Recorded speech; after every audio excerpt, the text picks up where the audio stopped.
So, hi guys, na-try nila ba magluto ng ganito? Sikat to dito sa Hong Kong.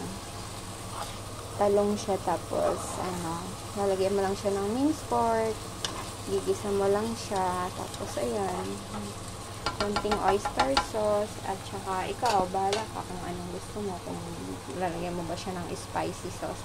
Ako kasi nilalagyan ko to, ayan. Ano bang nakalagay? Hindi ko mabasa. Basta sobrang anghang nito. Sobrang sarap. So, ayan lang guys. So, raos ang aming dinner for tonight. Makapagluto ang inday ng talong. Sa mga wala nang maisip ko anong iluluto o ipaulam sa mga amo. Try nyo to guys. Sobrang sarap siya. So, ayun lang. Thank you for watching, guys. Ingat and God bless always. Bye!